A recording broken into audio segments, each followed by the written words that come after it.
Sorry, it cut off on me. So I'm going to start with the sentence that we were on. And of course, I'm afraid of true purity and perfection. For along with offering hope for freedom and love, they also promise that my willful autonomy will be stripped away. We are all afraid of authentic purity. This is why we put truly holy people on pedestals, to keep them beyond our reach, beyond any possibility that we might be called to be like them. It is also why we isolate such people in society, and why we sometimes kill them. I say that detachment sometimes sounds like an empty, uncreative, and deadening state.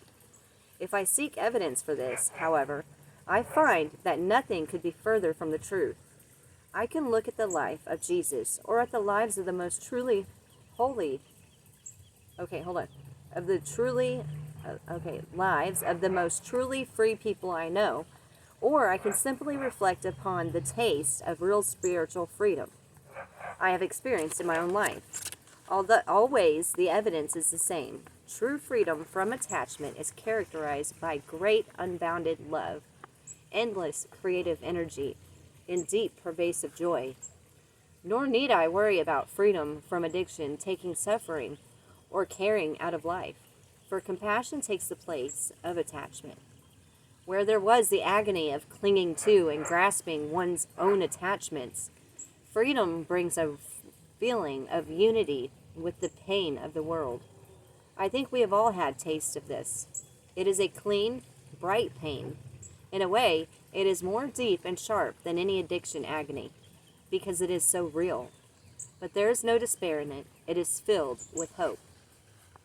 Finally, I say that freedom from attachment would mean freedom from needing grace, that it would take away my precious dependency upon God. Is love meant to end when courtship becomes marriage? Of course not. We need God's grace to help us through the deserts of addiction. But that is only one small aspect of grace. Homecoming is only the beginning of homemaking. Grace exists for the fullness of love and for the creative splendor that such fullness brings. There are gardens to create, to dance in. There is pure love to be enjoyed as an end in itself. There are Edens where people and God simply please one another. And there are the deserts of others where we can be part of God's reign. Finally, there are always other deserts in ourselves. I am certain that no one, no matter how holy, is ever completely freed from an attachment in this life. The pilgrimages of addiction and grace, the joys of pains of homecoming and homemaking are processes that go on and on. Longing and grace grow into love. Love invites communion. Communion grows into union. Union brings forth creation. Creation enables love. Love becomes grace and longing. No, my resistances to freedom are groundless. Their only basis is the very attachments they are trying to preserve. In the last analysis, they are only mind tricks. In fact, they are old, familiar, and not even very inventive mind tricks. To affirm brokenness and attachment is to deny that a problem exists. To try and have my cake and eat it is a delaying tactic. To disparage the freedom is an attempt to avoid the inevitable withdrawal symptoms that signal freedom's dawning. To say I need to be attached in order to be creative is to rationalize my addiction. To claim that freedom would remove my need for grace is so absurd as to border on the psychotic. Taken all together, these feelings are saying, I can handle it. When it boils down to this, I must in all conscience give myself the challenge that naturally follows. If you really think you can handle it, then go ahead and try it. Most of us, most of the time, accept this challenge without even thinking about it. We begin our struggles with addiction by trying to handle them ourselves. The next part is called Reformation of addictive behavior. In writing the above account of my rationalizations and resistances, I did some difficult self-reflection. Most of the time, we do not do this. We simply struggle with our addictions. I also looked at addiction from a spiritual point of view, with an eye to its heart level significance. Most of us do not do this either, at least in the beginning. At the outset, most of us tackle an addiction simply because it is giving us trouble, and our only conscious desire is to be rid of it. We want to change a specific addictive behavior, and that alone is challenge enough. If my primary desire, at best, I know it, is simply to change a troublesome addictive behavior, I will hardly be interested in giving my life to God in order to do so. Why should I embark on a spiritual journey that threatens the foundations of all my normalities when the only thing I want to do is to quit smoking or stop harassing my spouse, or to lose a few pounds? To bring complicated spiritual matters into my struggle can distract me from my primary resolve. I might even use spiritual considerations to avoid quitting the behavior. Such a tactic is certainly possible. I have said before that the only way to break an addiction's power is to stop engaging in the behavior. Anything more complicated is likely to turn into a mind trick. Every sincere battle with addiction begins with an attempt to change addictive behavior. Literally, we try to reform our behavior, substituting constructive actions for destructive ones. In the process, we will have opportunities to notice the spiritual significance of our struggles. We will be invited toward something deeper. If we say yes to that invitation, it means we are willing, at least to some extent, for God to transform our desire, but we are not obligated to say yes. Any struggle to reform addictive behavior will surely lead us into a desert, but we are never required to participate in turning that desert into a spiritual garden. It is entirely possible to traverse the outskirts of that desert and emerge with some degree of control over our addictive behavior. I myself stopped smoking this way several times. Most of my friends diet this way, and I know many who have changed to phobias, habits of depression, sexual preoccupations, and the like. Reformation of behavior usually involves substituting one addiction for another, adapting to a new, possibly less destructive normality. Sometimes substitution is intentional, sometimes unconscious. An overeater adapts to a new, possibly less destructive normality. Sometimes substitution is intentional. An overeater adapts to jogging and yoga. A smoker adapts to chewing gum or eating. A television addict becomes dependent upon guided meditations. An aggressive person becomes accustomed to ingratiating behavior. An alcoholic becomes addicted to AA. Many substitutions are used intentionally as temporary aids in making the transition from one normality to another. They are meant to lessen withdrawal symptoms by making the behavioral change as small as possible. If I can gradually shift small segments of my normality, the addicted systems of my brain will undergo less stress than if I make a sudden, radical change. This way of fighting addiction is like weaning. It is an attempt to make the transition to independence as painless as possible. Sometimes it works, often it does not. In addition to minimizing withdrawal symptoms, the substitution of one normality for another allows us to avoid the open, empty feeling that comes when an addictive behavior is curtailed. Although this emptiness is really freedom, it is so unconditioned that it feels strange, sometimes even horrible. If we were willing for a deeper transformation of desire, we would have to try to make friends with the spaciousness. We would need to appreciate it as openness to God. Because openness to God is threatening, And because our desire is more to overcome an addiction than to claim our deeper desire for God, we fill the space with something else. In so doing, we assent to continued slavery under a new master who, we hope, will be kinder. Two risks accompany our choice. First, if the new normality is indeed kinder, it will almost surely seem insufficient. Something in us will continue to remember the old addiction and the greater satisfaction it gave. I was able to quit smoking for 2 years by means of reformation, but during that entire time, nothing quite took the place of cigarettes. I always wanted one. Eventually, I caved in and began to smoke again. Second, there is no guarantee that our new master will be kinder than the old. It might turn out to be even worse. Some alcoholics have encountered serious trouble by substituting tranquilizers and sedatives for alcohol. One friend of mine had a heart attack in an overzealous attempt to substitute exercise for food. Another person became psychotic after trying to substitute extreme spiritual practices for her habitual avoidance of problems. Still another, trying to control his anger, substituted a calmness that was achieved by massive repression. His anger broke forth in episodes of physical violence. Eventually, he became an alcoholic. Examples like this make it clear that we should be very careful in choosing substitute addictions. Sadly, however, most of these substitutions are made without any reflection whatsoever.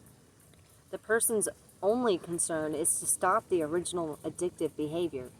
Selection of substitutions is left to chance. Chance, in this case, is the haphazard adjustments of deprived cell systems. They will find a new normality, but who is to say whether this normality will be better? Even with careful, conscious reflection, the choice of substitute addictions is not easy. No matter how carefully we make the transition from one normality to another, we will experience withdrawal symptoms and mind tricks. Our private judgment in such things is always impaired. For this reason, if for no other, we should not try to change a major addiction by ourselves. Even if we do not admit needing the empowerment of grace, we should at least admit needing the gracious counsel of other people. Under the best of circumstances, with good judgment, real dedication, constructive counsel from others, and with grace acknowledged or hidden, substitution of addictions can work. The old behavior can be reformed, and the new normality can be a better one. The underlying processes of attachment remain, requiring continued vigilance, but it really can work. I say work because reformation requires effort. But I put in word quotes because the relationship between effort and success in overcoming addictive behavior is not one of simple cause and effect. The intervening variable is grace. When reformation works, it is well worth it. It may even be life-saving. But because it applies only to behavior and does not address the underlying processes of attachment, old addictive behavior will tend to resurface at a later date. Even so, we will have had the experience of the struggle, and we will have learned something about ourselves. If our sense of failure does not become a complete mind trick, we may even remember what we have learned. This will stand us in good stead for future struggles. It will allow us to step further into the next desert. We will be that much closer to making friends with spaciousness, to recognizing God's inevitable homeward call, the invitation to the transformation of our desire. The next section is called Consecration and the Transformation of Desire. Every struggle with addiction, no matter how small and no matter what our spiritual interest may be, will include at least brief encounters with spaciousness. Through spaciousness will come some homeward calls, some invitation to transformation. If we answer Yes, even with the tiniest and most timid voice, our struggle becomes consecrated. Consecration means dedication to God. It occurs when we claim our deepest desire for God beneath, above, and beyond all other things. Everything we do involves some kind of dedication. When we simply try to reform a troublesome addiction, our struggle is dedicated to minimizing the pain that addiction causes us and others. But in consecration, we dedicate our struggle to something more. Consecration is our assent to God's transforming grace, our commitment homeward. In the beginning, we will not understand the full meaning of consecration. Perhaps in this life we never will. Nor will we comprehend the ups and downs, the joys and agonies of the journey that must follow. And certainly we will be unable to grasp the overarching cosmic meaning of our small ascent, the joy it gives to God, the deepening love it will bring to humanity, the universal covenant it has enriched. We may not have any idea that consecration means encounter with spaciousness, that an unconditioned reality awaits our conditioned mind. But our yes comes from some taste, some bare recollection of all these things. We know it has something to do with home. There is love in it and hope. We feel a small breeze of freedom, and in the tiny space our hearts can say yes. Through grace, with our assent, our desire begins to be transformed. Energies that once were dedicated simply to relieving ourselves from pain now become dedicated to a larger goodness, more aligned with true treasure of our hearts. Where we were once interested only in conquering a specific addiction, we are now claiming a deeper longing, and we are concerned with becoming more free from attachments in general for the sake of love. What had begun as an expedient attempt to reform a behavior has now become a process of transforming a life. If I let my mind run free with this idea, I find myself asking an absurd question. If I do say yes to God, if I do consecrate myself, will that help me overcome my addictions? The question cannot be answered because it contains an impossible contradiction. If I am primarily dedicated to overcoming addiction, I cannot really be consecrated to God. I raise it, however, because it is a very human question. After all, I have said that consecration opens the door to transformation of desire, and transformation does affect our underlying attachments. To make the question seem reasonable, all I have to do is forget that the whole process involves my faithful participation in a mystery that only God can comprehend. We always have to try, it seems, for more mastery than mystery, more manipulation than participation. In me, the question comes from that old have my cake and eat it mentality. Here, I am wondering if I can get over my addictions by surrendering myself to God.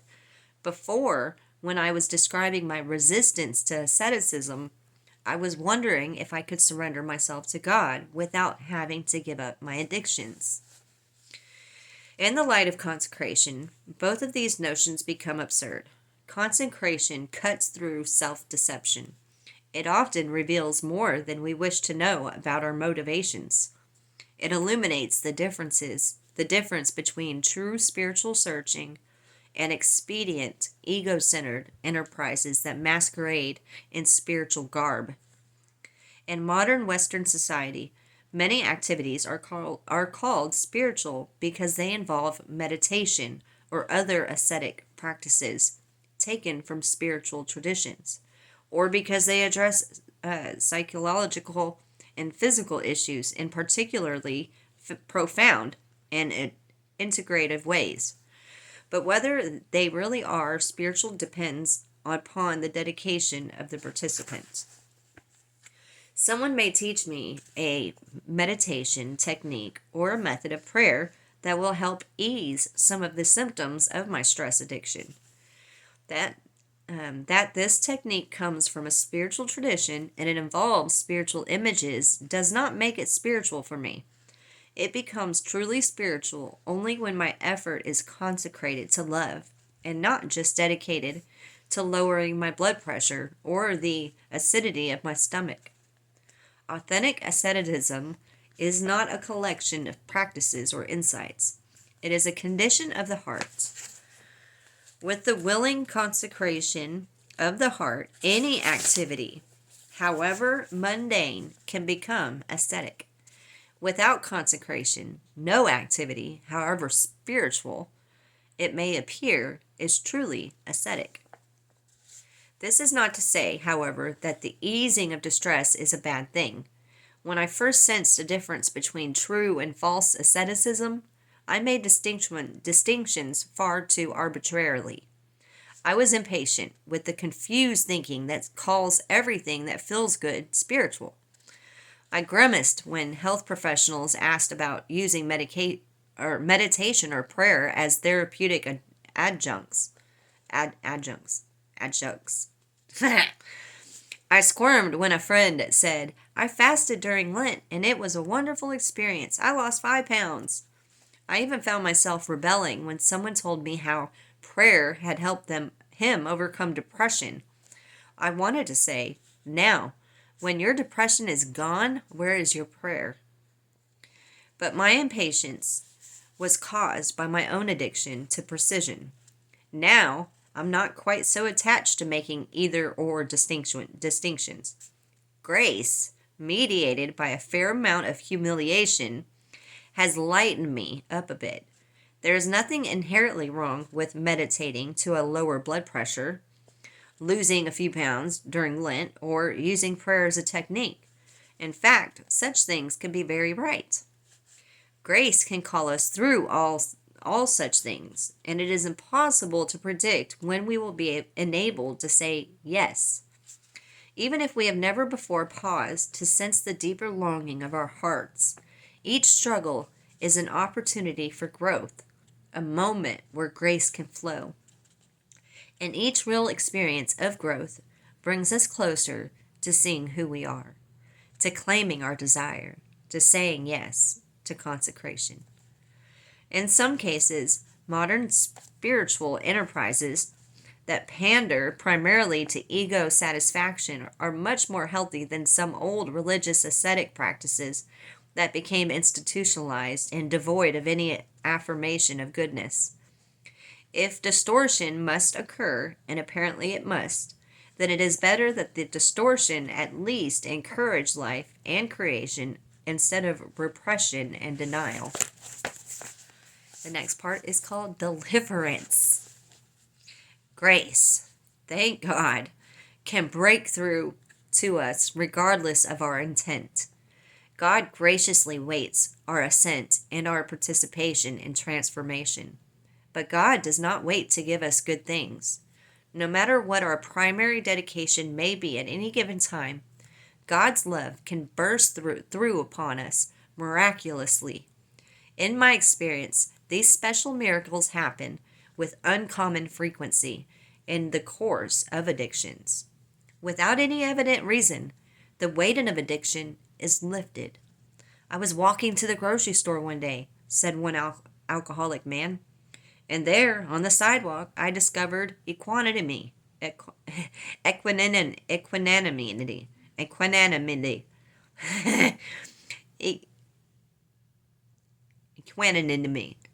That didn't come out. Equanimity. EQUANIMITY.